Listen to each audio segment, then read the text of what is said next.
Magandang umaga mga bata. Nandito muli tayo sa pag-aaral ng ating Mother Tongue Based Multilingual Education. Nasa quarter 2, week 6 na tayo. At ang ating alamin ay sa katapusan ng mga gawain, inaasahan na nakagamit ng mga pangalan sa mga pangungusap, pambalana at pantangi, mga pananda sa pangalan. At para sa ating pagsisimula, dito na natin ang ating awit. Ang awit ng alpabasa. Ang ating alpabeto, ating pag-aralan, umpisahan ngayon. Aso, bola, cactus, daga, aeroplano, French fries, gata, ipon, ilaw, chili, keso, lamok, medyas, noo, okra, pato, keso, rosa, sisiw, tigre, ubas, pinus, watawat, xylophone, yoyo, zebra, ngipin niya, ating alpabeto, madaling pag-aralan, at huwag mong kakalimutan, laging tatandaan. Salamat mga bata sa pagsabay sa ating awitin. Ngayon, tayo ay magbalik-aral. Ating balikan ang nakaraang aralin natin tungkol sa pangalan. Ang pangalan ay ngalan ng tao, bagay, hayop, lugar o pangyayari. Sagutan nga natin ito, Lola. Ano kaya ito? Tao, bagay, hayop, lugar o pangyayari. Ano ang inyong sagot?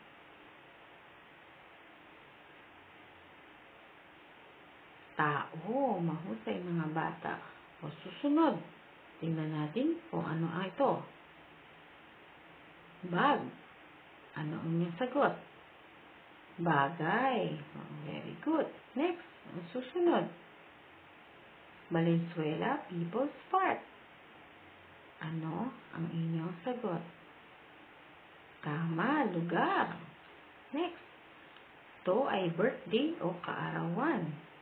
Ano ang inyong sagot? Tama, pangyayari. At ang huli, isang pagong. Ano ang inyong sagot? Tama, ito ay isang hayop. Magaling mga bata. Ngayon naman ay ating suriin. Tingnan natin ang ating mga halimbawa. Ang pusa ko ay si Olivia. Ang pangalan ay may dalawang uri. Ito ay ang pangalang pantangi at ang pangalang pambalana. Ang pusa ko ay si Olivia ay isang halimbawa. Ang pusa ko ay si Olivia. Mayroon itong pambalana at mayroon itong pantangi. Ang pusa ay ang pambalana at ang Olivia ay ang pantangi. Ano nga ba ang pangalang pantangi? Ang pangalang pantangi ay tanging ngalan ng tao, bagay, lugar, at pangyayari. Nagsisimula ito sa malaking titik. Halimbawa, sa tao, Gabriel. Sa bagay, safeguard. Sa lugar, Valenzuela City. Sa hayop, bantay. Sa pangyayari, Pasko. Narito pa ang isang halimbawa. Nagpunta kami sa Boracay. Ang Boracay ay isang pantangi. Colgate ang gamit kong toothpaste. Ang Colgate ay isang pantangi.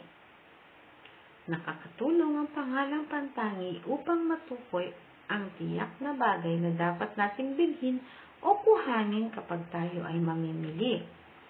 Narito ang ating unang gawain. Basahin mabuti ang pangungusap. Isulat ang pangalang pantangi sa inyong mga notebook. Hanapin niyo ang pangalang pantangi sa mga sumusunod. Bibili kami sa Jollibee. Si Doktora Maglaya ang aking doktor. Masarap ang Skyflix. Bumili kami ng potato chips. Vios ang kotse ng kaibigan ko. Sagutan na natin. At check natin ang inyong mga sagot. Ganito po ba? Magaling, mahusay mga bata. Ano naman ang pangalang pambalana? Ang pangalang pambalana ay tumutukoy sa tawag lamang o di tiyak na ngalan ng tao, bagay, hayop, lugar o pangyayari. Narito muli ang mga halimbawa. Ang lapis ko ay Monggol. Ang lapis ang pambalana. Palmolive ang aking shampoo. Ang shampoo ay pambalana. Susunod nating gawain. Tingnan natin mabuti at isulat naman ang pangalang pambalana sa inyong mga notebook. Bantay ang pangalan ng aso ko. Hanapin niyo ang pambalana. Bench ang pabango ko. Nike ang aking sapatos. Si Miggy ay mabait na bata. Ang Valentine's Day ay isang okasyon. Hanapin niyo na at isulat. Ganito ba ang inyong mga sagot? Mahusay mga bata. Mga bata, laging tandaan na mahalagang alam natin ang dalawang uri ng pangalan upang maisulat natin ito ng wasto. Ngayon, para sa ating pagsubukan natin, kopyahin nyo mga pangungusap sa inyong notebook. Bilugan ang pangalang pantangi at guhitan naman ang pangalang pambalana. 1. Si Binibining Ivy ang aking guro. 2. Oppo ang cellphone ko. 3. Bago ang motor naming NMAX. 4. Si Bantay ay aso ni Kuya. 5. Kaarawan ang paborito kong okasyon. Sige nga mga bata, sagutan nyo na. Ganito ba ang inyong mga sagot?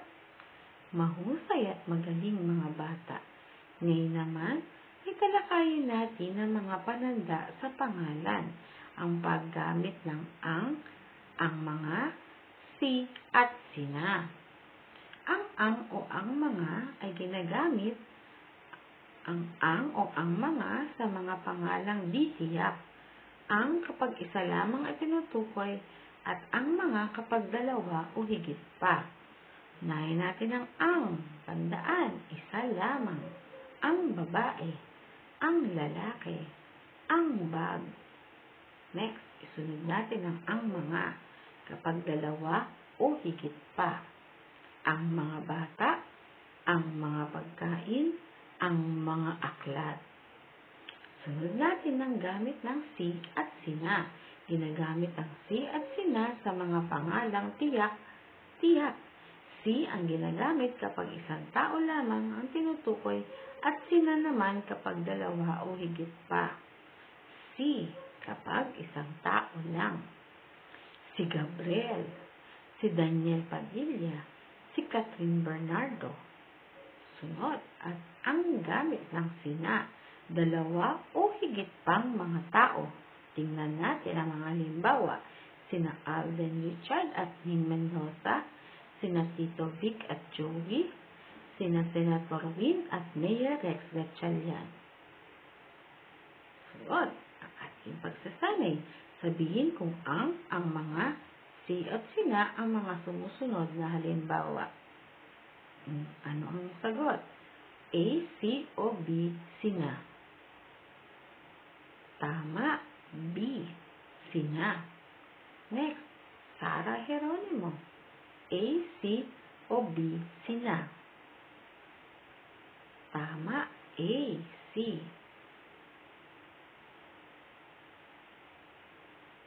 O, A, C o B, sina. Tama, B, sina. Ngayon naman, ang o ang mga ang ating isasagot. Nagkamali si teacher, isulat A, ang, B, ang mga, aklat. Ano ang inyong sagot? Tama, B, ang mga. Sunod, ang mga, cellphone, ang cellphone. A, ang. B, ang mga. Ano ang inyong sagot? B, ang mga. Katlo, ang. A, ang. B, ang mga pagkain. Ano ang inyong sagot? B, ang mga. Next, A, ang. B, ang mga babae. Tama. A, ang babae. Lagi niyong tandaan, ang pangalang pantangi ay tanging ngalan ng tao, bagay, hayop, lugar at pangyayari. Nagsisimula ito sa malaking titik. Ang pangalang pambalana ay tumutukoy sa tawag lamang o di tiyak na ngalan ng tao, bagay, hayop, lugar at pangyayari. Ginagamit naman ang at ang mga sa mga pangalan di tiyak. Ang kapag isa lamang ang tinutukoy at ang mga kapag dalawa o higit pa. Ginagamit naman ang si at sina sa mga pangalan tiyak. Si ang ginagamit kapag isang tao lamang ang tinutukoy at sina kapag dalawa o higit pa. Gawin naman natin ang ating pagtataya. Tukuyin ang salita kung ito ay pantangi o pambalana. 1. Guro. B. Baguio City. 2. Baguio City. 3. Dr. Jose Rizal. 4. Bayani. 5. Simbahan. At isulat ang o ang mga sa mga sumusunod na larawan. Ang mga puso. Ano ang inyong sagot? Ang mga bulaklak. Ang mga araw. Ngayon, bilugan naman ang tamang sagot. Nagtatrabaho sa Manila sina Rene. Sunod, mahusay umawit sina Winnie at Wilma. Sagutan niyo na ba mga bata at ganito ang inyong sagot? Mahusay. At para sa ating karagdagang gawain, tukuyin niyo ang mga nakasulat kung ito ay pantangi o pambalana. Isulat sa inyong mga notebook. At dito tayo nagtatapos sa umagang ito. Hanggang sa muli nating pagkikita at pag-aaral ng magandang paalam mga bata.